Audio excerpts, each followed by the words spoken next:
एक दिन सोनिया परी और उसकी सहेलियां मटके से बने एक घर के ऊपर सवार होकर आसमान में उड़ रही थी। लेकिन तभी अचानक उस मटके घर के ऊपर जोरदार बिजली गिरती है, जिस वजह से वो मटका घर बुरी तरह टूट जाता है और सभी परियां आसमान से जमीन की ओर गिरने लगती हैं। तभी खेतों में काम कर रहे कुछ लड़कियां ये नजारा देख लेती हैं। अरे वो देखो, आसमान में कुछ अजीब घटना हो रही है। अरे हाँ, ये तो खूबसूरत परियां आसमान से गिर रही हैं। ये नजारा तो बहुत ही अद्भुत है। ऐसा लगता है मानो परियों की बारिश हो रही हो। इतनी सारी परियां एक साथ मैंने कभी नहीं देखी। फिर देखते ही देखते सारी परियां एक बड़ी सी झील के अंदर आ गिरती हैं। चलो, हमें जल्दी से उन परियों को बचाना होगा, कहीं झील में डूबने से उनकी मौत न हो जाए। फिर गांव की लड़कियां दौड़कर झील के पानी में छलांग लगा देती हैं और एक एक कर सोनिया और उसकी सहेलियों को सही सलामत पानी से बाहर निकाल लेती हैं। लेकिन तब तक सारी परियां बेहोश हो चुकी थी। अरे ये परियां तो बेहोश हो गई है, चलो इन्हें उठाकर अपने गांव ले चलते हैं। उसके बाद वो लड़कियां सभी परियों को उठाकर अपने गांव ले जाती हैं और उन्हें बिस्तर पर लेटाकर उनकी मलहम पट्टी कर देती हैं। थोड़ी देर के बाद परियों को होश आ जाता है, लेकिन होश में आने के बाद सभी परियां भूख से परेशान होकर खाना मांगने लगती हैं। इन्हें तो बहुत जोर से भूख लगी है, चलो इन्हें खाना देते हैं। फिर गांव की लड़कियां सभी परियों के सामने ढेर सारा खाना रख देती हैं, लेकिन खाना खाते ही सभी परियां उल्टियां करने लगती हैं। हम इंसानों का खाना नहीं खा सकते, हमारे शरीर को सिर्फ परिदेश का खाना खाने की आदत है। लगता है हमारी जादुई छड़ी झील में गिर गई है। मेहरबानी करके तुम सब हमारी जादुई छड़ियाँ ढूंढ कर ला दो। बिना जादुई छड़ी के हम अपने परिदेश नहीं लौट पाएंगे। तुम चिंता मत करो, हम सभी इसी वक्त झील में जाकर तुम्हारी जादुई छड़ियों को ढूंढ लाएंगे। उसके बाद गांव की सभी लड़कियां झील के पानी में उतरकर जादुई छड़ियों को ढूंढने लगती हैं, लेकिन उन्हें कोई जादुई छड़ी नहीं मिलती और वो सभी निराश होकर वापस गांव लौट जाती हैं। ये तो बहुत बुरा हुआ, लगता है हम अपने परिदेश कभी नहीं जा पाएंगी और दूसरी तरफ यहाँ का खाना भी हमें हजम नहीं हो रहा। इस तरह हम ज्यादा दिन जिंदा नहीं रह सकती।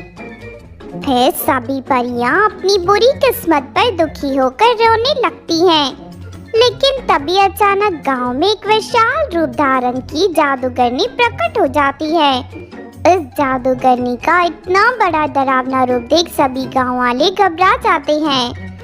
उस जादूगरनी के हाथ में एक बहुत बड़ी चमकदार जादुई छड़ी मौजूद थी। कहाँ है वो परियां? जल्दी से उन परियों को मेरे हवाले कर दो, वरना मैं इस पूरे गांव को जलाकर राख कर दूंगी। ये सुनकर सोनिया परी अपनी सहेलियों के साथ दौड़ती हुई घर से बाहर निकल आती है। अरे तू कौन है और हमसे क्या चाहती है? मुझे झील के पानी में तुम सबकी जादुई छड़ी मिली थी। उन छड़ियों को जोड़कर मैंने ये विशाल जादुई छड़ी तैयार कर ली। अब मैं तुम सबकी परियों को अपना गुलाम बनाकर अपने साथ ले जाने आई हूँ। चलो मेरे साथ। नहीं नहीं, इन बेचारी परियों ने तुम्हारा क्या बिगाड़ा है, इन्हें छोड़ दो।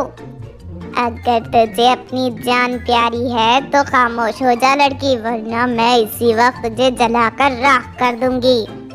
इतना कहकर जादूगरनी जादुई छड़ी से ढेर सारी बिजली प्रकट करने लगती है। ये देख सभी गांव वाले घबराकर पीछे हट जाते हैं। लेकिन तभी अचानक वहाँ जोरदार बारिश शुरू हो जाती है। बारिश का पानी जैसे ही जादुई छड़ी पर गिरता है कि तभी जादूगरनी को बिजली के झटके लगने लगते हैं। फिर जादूगरनी के हाथ से जादुई छड़ी छूट जाती है और वो धड़ाम से जमीन पर गिर जाती है। अरे मर गई रे, हाय मेरी हड्डी पसली टूट गई। अरे कोई मेरी मदद करो। तभी मौका देखकर सोनिया परी उस विशाल जादुई छड़ी के पास पहुंचकर मंत्र पढ़ने लगती है और अगले ही पल विशाल जादुई छड़ी वापस छोटी छोटी छड़ियों में बदल जाती है। उसके बाद सभी परियां अपनी जादुई छड़ी उठा लेती हैं। चलो इस बुरी जादूगरनी को सबक सिखाते हैं। फिर वो सभी परियां जादूगरनी के शरीर पर एक बड़ा पत्थर बांध देती हैं और अपनी जादुई शक्ति से उसे हवा में उड़ाती हुई झील के पानी में फेंक देती हैं। पानी में डूबने से जादूगरनी की मौके पर ही मौत हो जाती है। इसके बाद सभी परियां गांव वालों का शुक्रिया अदा कर उन्हें इनाम के तौर पर ढेर सारे सोने के सिक्के देकर वापस अपने परिदेश लौट जाती हैं। एक दिन सीता अपने घर के वरांडे में बैठकर चावल चुन रही थी। तभी वहां रागिनी नाम की एक फूल बेचने वाली आती है। रागिनी के गोद में एक छोटा सा बच्चा था। रागिनी गेट के सामने खड़ी होकर जोर जोर से रोने लगती है। अरे क्या हुआ, कौन हो तुम और मेरे घर के सामने खड़ी होकर क्यों रो रही हो? क्या बताऊं दीदी, सुबह से फूल बेचने की कोशिश कर रही हूँ लेकिन अभी तक मेरा एक भी फूल नहीं बिका। ये देखिए बच्चा कितना भूखा है मेरा, इसके लिए दूध खरीद लूं, इतने भी पैसे नहीं है मेरे पास। दया करके मुझसे कुछ फूल खरीद लीजिए दीदी, आपका बहुत उपकार होगा। ये देखिए मेरे पास तरह तरह के बहुत सारे खूबसूरत फूल हैं। रागिनी और उसके बच्चे को देख सीता को दोनों पर बहुत तरस आता है। ठीक है तो रो मत, तुझसे मैं फूल खरीद लेती हूँ आज। उसके बाद सीता रागिनी को अपने घर के अंदर बुला लेती है और उसके बच्चे के लिए थोड़ा सा दूध दे देती है। ये देखिए दीदी, मेरे पास गुलाब, चमेली, सब तरह के फूल हैं। जरा इन फूलों की खुशबू सूंघकर देखिए, बहुत अच्छी खुशबू है।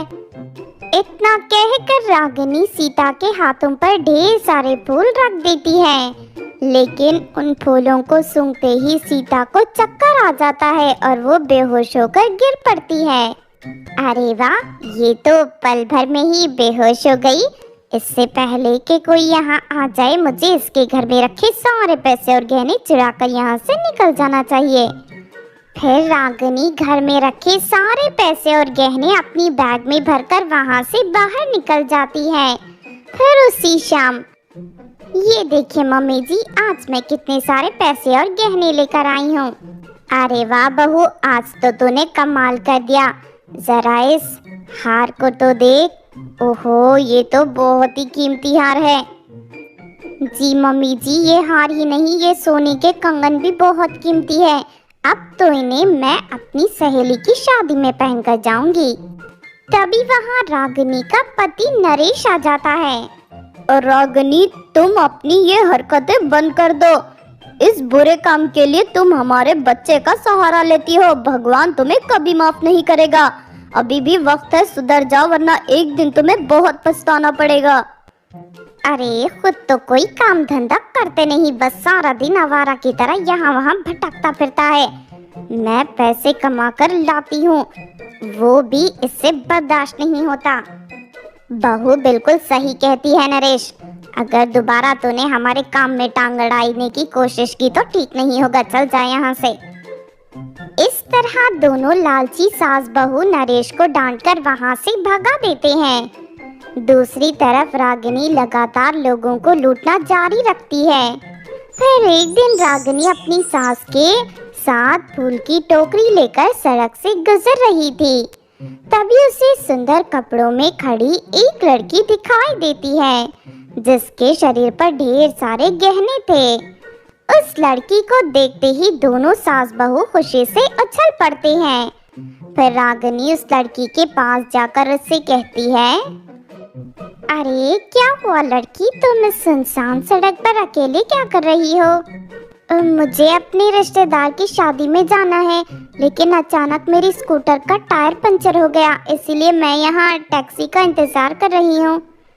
अरे इस रास्ते से कोई टैक्सी नहीं जाती, यहीं दूसरी तरफ एक बड़ा रास्ता है, वहाँ से तुम्हें आसानी से टैक्सी मिल जाएगी। चलो हम तुम्हें वहाँ ले चलते हैं। उन दोनों पर भरोसा करके वो लड़की उनके साथ चल देती है। लेकिन थोड़ी दूर जाते ही रागिनी उसे जमीन पर धक्का देकर गिरा देती है और अपने बेहोश करने वाली फूलों से उस लड़की को बेहोश कर देती है। उसके बाद दोनों सास बहू उस लड़की के सारे गहने उतारकर वहां से भाग निकलते हैं। फिर घर जाकर हमेशा की तरह वो दोनों गहनों का बंटवारा करने लगते हैं। लेकिन तभी अचानक वहां ममता नाम की एक जादूगरनी आ जाती है। मैं उस लड़की की माँ हूँ जिसे आज दोपहर तूने बेहोश करके लूट लिया था, लेकिन अब तू और तेरी ये बुढ़िया सास मुझसे नहीं बचेगी। इतना कहकर ममता अपनी जादुई छड़ी निकाल लेती है।